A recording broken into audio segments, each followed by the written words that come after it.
കൂട്ടുകാരെ എല്ലാവർക്കും പുതിയ വീഡിയോയിലേക്ക് സ്വാഗതം. ഇന്ന് നമുക്ക് ചെമ്മീൻ റോസ്റ്റ് തയ്യാറാക്കുന്നത് എങ്ങനെയെന്ന് നോക്കാം. നല്ല കുറുകിയ ചാറിൽ നല്ല ടേസ്റ്റി ആയിട്ട് അപ്പത്തിൻ്റെയും ചോറിൻ്റെ കൂടെയൊക്കെ കഴിക്കാൻ പറ്റുന്ന ഒരു അടിപൊളി ചെമ്മീൻ റോസ്റ്റാണ് കേട്ടോ. എല്ലാവരും വീഡിയോ ഫുള്ളായിട്ടൊന്ന് കണ്ട് സപ്പോർട്ട് ചെയ്യണേ. അതിനായിട്ട് ചെറിയ ചെമ്മീനാണ് എനിക്ക് കിട്ടിയിട്ടുള്ളത്. അതിൻ്റെ തോടെല്ലാം കളഞ്ഞ് ക്ലീൻ ചെയ്തെടുത്ത് വെച്ചിട്ടുണ്ട്. നന്നായിട്ട് കഴുകി വൃത്തിയാക്കി എടുത്ത് വെച്ചിട്ടുണ്ട് കേട്ടോ. ഇനി നമുക്കതിലേക്ക് ചേർക്കേണ്ട ചേരുവകളൊന്ന് ആദ്യം കട്ട് ചെയ്തെടുക്കാം. ആദ്യമായിട്ട് നല്ല പഴുത്ത 4 തക്കാളിയാണ് ഞാൻ എടുത്തിട്ടുള്ളത്. അത് നമുക്ക് ചെറിയ പീസുകളാക്കിയിട്ട് തന്നെ കട്ട് ചെയ്യണം. വലുതാക്കിയിട്ടൊക്കെ ഇട്ട് വഴറ്റി കഴിഞ്ഞാൽ അത് പീസായിട്ടൊക്കെ കിടക്കും, അലിഞ്ഞ് ചേരില്ല ഗ്രേവിയിലേക്കേ. അതുകൊണ്ട് വളരെ കുഞ്ഞതായിട്ടാണ് ഞാനിത് കട്ട് ചെയ്തിട്ടുള്ളത്.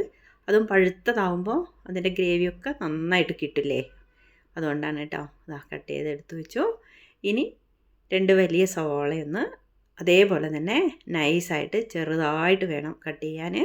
എന്താണെന്ന് വെച്ചാൽ ഗ്രേവിയിലേക്ക് ഇതൊക്കെ ഒന്ന് അലിഞ്ഞ് ചേരണം, അല്ലെങ്കിൽ ഇങ്ങനെ കടിച്ചു കഴിഞ്ഞാൽ നമുക്കത്ര ടേസ്റ്റ് ഉണ്ടാവില്ല. പിന്നെ ചെറിയ ചെമ്മീനാണല്ലോ എനിക്ക് കിട്ടിയിട്ടുള്ളതും, അതുകൊണ്ടാണ്. സവാളയും തക്കാളിയും നന്നായിട്ട് കഴുകി വൃത്തിയാക്കി നൈസായിട്ട് കട്ട് ചെയ്ത് വെച്ചു. ഇനി അതിൻ്റെ കൂടെ കുറച്ച് പച്ചമുളകും കൂടി നൈസായിട്ട് തന്നെ അരിഞ്ഞു വെക്കണം. ഇത് നമുക്ക് ഗ്രേവിയിലേക്ക് അങ്ങ് അലിഞ്ഞ് ചേരണം, അതുകൊണ്ടാണ് നൈസായിട്ട് തന്നെ വേണമെന്ന് പറയുന്നത് കേട്ടോ. നോക്കൂ, ചെറുതായിട്ട് തന്നെ നല്ല എരിവുള്ള തന്നെയാണ് എടുത്തു വെച്ചിട്ടുള്ളത്. ഇത്രയും സാധനങ്ങളാണ് ഞാനിപ്പോൾ റെഡിയാക്കിയിട്ടുള്ളത്. ഇനി വേണ്ടതെല്ലാം കുക്ക് ചെയ്യുമ്പോൾ പറയാം കേട്ടോ. ചെമ്മീൻ കഴുകി വൃത്തിയാക്കിയിട്ടുണ്ട്. അതിൻ്റെ തോടെല്ലാം കളഞ്ഞ് അതിൻ്റെ മേൽഭാഗത്തൊരു കറുപ്പ് വര ഉണ്ടാവില്ലേ, അതൊക്കെ വലിച്ച് കളയണം, ഇല്ലെങ്കിൽ വയറിനൊക്കെ പ്രശ്നമാവും. എല്ലാവർക്കും അറിയുന്നതായിരിക്കും. ഞാൻ ക്ലീൻ ചെയ്യുമ്പോൾ അതൊന്നും വീഡിയോ എടുക്കാൻ പറ്റില്ല കേട്ടോ. അതെല്ലാം കളഞ്ഞിട്ട് വേണം കേട്ടോ. ഇനി അതിലേക്ക് അല്പം മഞ്ഞൾപ്പൊടിയും കുറച്ച് എരിവിനുള്ള മുളക് പൊടിയും കൂടി ചേർത്ത് കൊടുക്കാം. കാശ്മീരി ചില്ലിയും കൂടി ചേർത്താൽ ഒരു കളറൊക്കെ കിട്ടും കേട്ടോ. ഇനി അല്പം ഇഞ്ചി വെളുത്തുള്ളി പേസ്റ്റും കൂടിയാണ് ചേർത്ത് കൊടുക്കേണ്ടത്. നല്ലൊരു സ്മെല്ലും ഒക്കെ കിട്ടാൻ വേണ്ടിയിട്ടാണ് കേട്ടോ. നന്നായിട്ടൊന്ന് ഇളക്കി യോജിപ്പിക്കാം. ഒരല്പം ചെറുനാരങ്ങയുടെ നീരും കൂടി ചേർക്കണേ.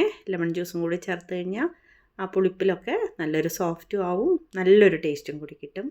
കൈവച്ചൊന്ന് വേണമെങ്കിൽ ഒന്ന് മിക്സ് ചെയ്ത് വെക്കാം. ഇനി നമുക്കത് അധികം സമയം വയ്ക്കുകയൊന്നും വേണ്ട കേട്ടോ. ഒരു പാൻ ചൂടാക്കി അതിലേക്ക് വെളിച്ചെണ്ണയോ ഓയിലോ എന്ത് വേണമെങ്കിലും ഒഴിക്കാം. എന്നിട്ട് അതിലേക്ക് ഇട്ടിട്ടൊന്ന് നമുക്കതൊന്ന് റോസ്റ്റ് ചെയ്തെടുക്കണം. അതിൻ്റെ പച്ചമണമൊക്കെ ഒന്ന് മാറണം. കൂടുതലൊന്നും വേവൊന്നും വേണ്ട. കുഞ്ഞ് ചെമ്മീനായി കിട്ടിയതുകൊണ്ടേ ഞാനതെല്ലാം കൂടി ഒരുമിച്ചിട്ടിട്ടൊന്ന് ഇളക്കി യോജിപ്പിച്ചിട്ടാണ് റോസ്റ്റാക്കി എടുത്തത്. വലുതാണെങ്കിൽ നമുക്ക് മറിച്ചൊക്കെ ഇട്ട് പതുക്കെ ചെയ്യാം. അപ്പോൾ ഞാനതെല്ലാം കൂടി ഇട്ട് ഇളക്കി ഇതേപോലെ ഒന്ന് വേവിച്ചെടുത്തിട്ടുണ്ട്.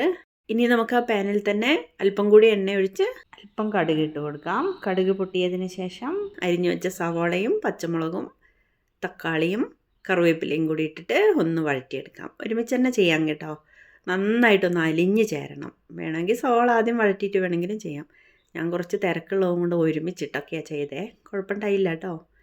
പിന്നെ ഇഞ്ചി വെളുത്തുള്ളി പേസ്റ്റും കൂടിയാണ്. ചതച്ചൊന്നും ഇടണ്ട കേട്ടോ. ഒന്ന് അരച്ചിട്ട് നല്ല പേസ്റ്റ് ആക്കിയിട്ട് തന്നെ ചേർക്കണം.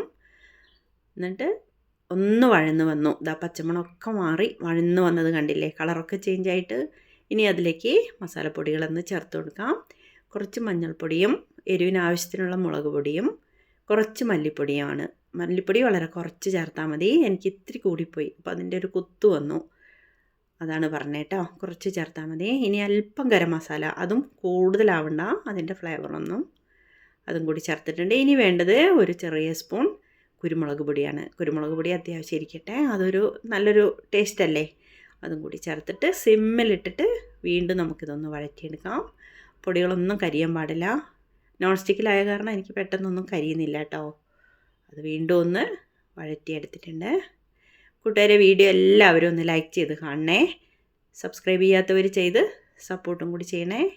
കൂടെ ബെല്ലൈക്കൺ കൂടി ഒന്ന് പ്രസ് ചെയ്യാൻ മറക്കല്ലേ കേട്ടോ. എല്ലാം വഴന്ന് റെഡിയായി വന്നിട്ടുണ്ട്. ഇനി നമുക്ക് നേരത്തെ റോസ്റ്റ് ചെയ്ത് വെച്ച ചെമ്മീനില്ലേ, അത് ഇതിലേക്ക് ചേർത്ത് കൊടുക്കാം.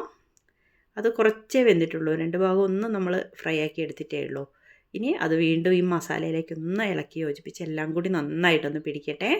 ഒരല്പം വെള്ളം കൂടി ഒഴിച്ചു കൊടുത്തിട്ട് പാകത്തിന് ഉപ്പും കൂടി ചേർത്തിട്ട് നന്നായിട്ടൊന്ന് തിളച്ച് കുറുകി വരട്ടെ കേട്ടോ.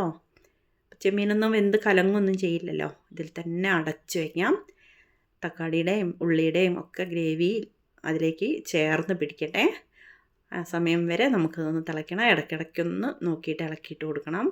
ചെറിയ ചെമ്മീനായ കാരണം അധികം വേവൊന്നുമില്ല, പെട്ടെന്ന് വെന്തിട്ടൊക്കെ ഉണ്ട്. നന്നായിട്ട് തിളച്ച് കുറുകി വന്നു. കുറച്ച് കറിവേപ്പിലയും കൂടി ഇട്ട് കൊടുത്തിട്ടുണ്ട്. ചെമ്മീൻ റോസ്റ്റ് ഇവിടെ റെഡി ആയിട്ടുണ്ട്. ചെറിയൊരു ഗ്രേവിയിലാണ് കേട്ടോ ഉണ്ടാക്കിയിട്ടുള്ളത്. നല്ലൊരു ടേസ്റ്റാണ്. കുറച്ച് കറിവേപ്പിലയും കൂടി ഇട്ട് കൊടുത്തു. സൂപ്പർ ടേസ്റ്റി ആയിട്ടുള്ള ചെമ്മീൻ റോസ്റ്റ് ഇവിടെ റെഡി ആയിട്ടുണ്ട്. എല്ലാവരുടെയും ഒന്ന് അഭിപ്രായം പറയണേ. വീണ്ടും നമുക്ക് മറ്റൊരു വീഡിയോയുമായി കാണാം കേട്ടോ.